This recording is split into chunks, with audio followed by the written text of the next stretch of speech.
ধন, সম্পদ, ঐশ্বর্য। মানুষ হয় নিজের সৌভাগ্যের দ্বারা এগুলো লাভ করে থাকেন বা কর্মের দ্বারা। সৌভাগ্য আসলে কি? গ্রহের দশা যা প্রত্যেক মুহূর্তে বদলাতে থাকে। কর্মের মাধ্যমে যখন আপনি ধন অর্জন করেন, তখন সেই ধন আপনার আগামী প্রজন্ম লাভ করে। সেটা হয় সে ভোগ করে বা তার জন্য তার ভোগান্তি হয়। আর এটা নির্ভর করছে আপনার কর্মের ওপরে। কি কর্ম করেছেন আপনি সেই ধনকে লাভ করার জন্য? যদি আপনি সৎ পথে চলেন, নিষ্ঠা ভরে আপনি কর্ম করে থাকেন এবং তার ফলে আপনি ধন অর্জন করে থাকেন, তাহলে আপনার আগামী প্রজন্ম সেটা ভোগ করবে, সেটা প্রয়োগ করবে নিজের বিকাশের জন্য। কিন্তু যদি আপনি কুকর্ম করে থাকেন, কোনো রকম ছলনা করে থাকেন এই ধন লাভ করার জন্য, তাহলে 100% আপনার আগামী প্রজন্মকে এর জন্য ভুগতেই হবে। তাহলে আপনি কি চাইবেন? যে আপনার আগামী প্রজন্ম সুখ ভোগ করবে, নাকি আপনার কুকর্মের পরিণাম ভোগ করবে? নির্বাচন আপনারই। আসুন আমার সাথে ভালোবেসে বলুন, রাধা রাধা। লোভ আপনার অন্তরের আরো একটা শত্রু। দেখতে গেলে এটা একটা শব্দ, একটা সংস্কৃত শব্দ। লব ধাতু থেকে উৎপন্ন হয়েছে। এর অর্থ কিছু লাভ করা। কিছু লাভ করা অনুচিত নয়, আরো কিছু লাভ করাও অনুচিত নয়, কিন্তু সব থেকে বেশি আমিই লাভ করব, আমি আরো চাই, আরো বেশি চাই, আরো বেশি পেতে চাই, এটাই হলো লোভ। আর এই লোভ যখন গ্রাস করে, তখন আপনি যা পেতে চান, সে ধনই হোক বা মানই হোক, তা অর্জন করার জন্য মানুষ যে কোনো স্তরে পৌঁছে যেতে পারে। যদি মানুষ ধন অর্জন করতে চান, তাহলে তার জন্য তারা অধর্মের পথেও চলতে পারেন। যদি সম্মান অর্জন করতে চান, তাহলে অন্য মানুষকে ছোটও করতে পারেন। শেষ পর্যন্ত আপনার এটা মনে হতে পারে যে যদি একটু অল্পই প্রাপ্ত করতাম, কিন্তু ভালোবেসে প্রাপ্ত করতাম, এই জীবন আরো অনেক বেশি সুখী হতো। লোভ আপনার জীবনে, আপনার মনে কখন যে প্রবেশ করবে সেটা আপনি জানতেও পারবেন না। তাই এটা চিনতে শিখুন আর তৎক্ষণাৎ জীবন থেকে বাইরে ফেলে দিন। যা কিছু লাভ করতে চান তা ভালোবেসে লাভ করুন, আর সেই ভালোবাসার সাথেই বলুন, রাধা রাধা।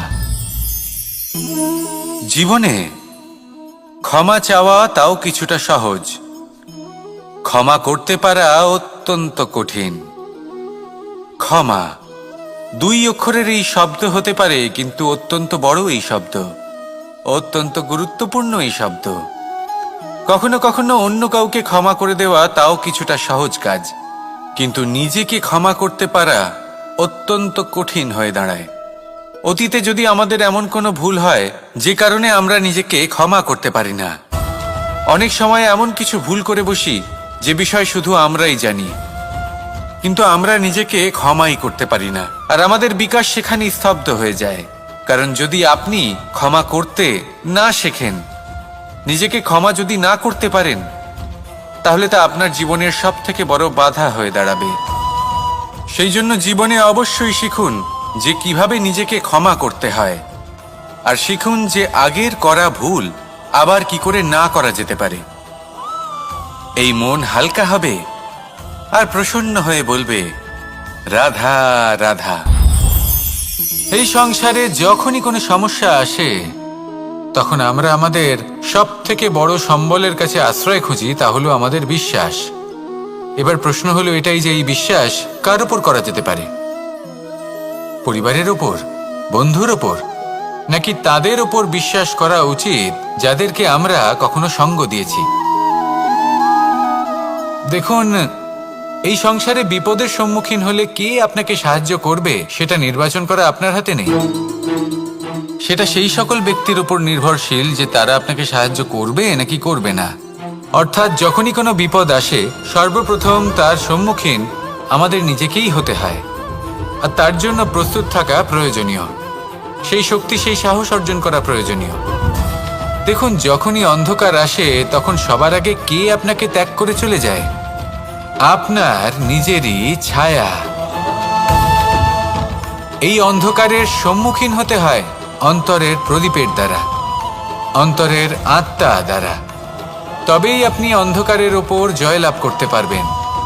সেই জন্য যে বিপদই আসুক না কেন, নিজেকে তার জন্য প্রস্তুত রাখা উচিত। সেই সাহস নিয়ে আসুন। এমন কোনো বিপদ নেই যা আপনাকে ভেঙে দিতে পারে। আসুন আমার সাথে ভালোবেসে বলুন, রাধা রাধা। মানুষ সবসময় চায় যে তার জীবনে যেন কখনো কোনো সমস্যাই না আসে। সে চায় তার জীবন যেন শুধুমাত্র শান্তি এবং সুখের দ্বারা পূর্ণ থাকে। কিন্তু এই চাহিদা অনুচিত কিছু নয়। আমরা সবাই এটাই চাই যে জীবনে সুখ থাক, শান্তি থাক। কিন্তু এই কথা সবসময় মনে রাখবেন, যে সূর্য উদিত হন সংসারকে প্রকাশমান করেন, দুপুরবেলায় সংসারকে রৌদ্র প্রদান করেন, সন্ধেবেলায় তাকেও অস্ত যেতে হয়। এবার আমাদের জীবন চক্র কিছুটা এরকমই। কোনো কিছুই চিরকাল একরকম থাকে না। কখনো এই নদীকে দেখুন যা বয়ে চলেছে। এই নদী যা বয়ে চলেছে তার পথেও অনেক বিপদ আসে। বড় বড় পাথরের সম্মুখীন হয়ে তাকেও সামনে এগিয়ে যেতে হয়। একটি পুকুর যা চারদিক থেকে ঘেরা, তার জীবনে কিন্তু কোনো সমস্যা নেই। কিন্তু এই সংসারে পুকুরের পুজো করা হয় না, পুজো করা হয় নদীকে। মনে রাখবেন, সমস্যার ঊর্ধ্বে তিনি উঠতে পারেন যিনি সমাধি লাভ করেছেন, যিনি এই সংসারেই নেই। যিনি এই সংসারে আছেন এবং জীবিত আছেন, তার জীবনের সমস্যা হলো শ্বাসবায়ুর মতোই গুরুত্বপূর্ণ। আসুন আমার সাথে ভালোবেসে বলুন, রাধা রাধা। আজ আমি আপনাকে একটা ছোট্ট কাহিনী শোনাবো। একবার আমি, রাধা আর দাদা, আমরা তিনজনে মিলে লুকিয়ে একটা উপবনে গেলাম আম পেড়ে খেতে। অনেক পরিশ্রম করে আমরা ওখানে পৌঁছলাম আর আমরা আশ্চর্যচকিত হয়ে গেলাম এটা দেখে যে এবার তো আম পাকেইনি। এবার দাদা কি করলেন, একটা আম পাড়লেন আর সেটা চাখলেন, আর উনি নিরাশ হয়ে পড়লেন। উনি বললেন যে এটা তো খুবই টক। তারপর রাধা একটা আম পাড়লো আর সেটা চেখে দেখল, আর রাধা উৎসাহিত হয়ে পড়ল। আমি রাধাকে জিজ্ঞেস করলাম, কি হয়েছে, তুমি এত উৎসাহিত কেন? তখন রাধা বলল যে এবার এত বেশি টক আম হয়েছে যে এগুলো দিয়ে আমরা আচার বানাবো। তাহলে দাদা ওখান থেকে বেরিয়ে গেলেন নিরাশ হয়ে এবং খালি হাতে।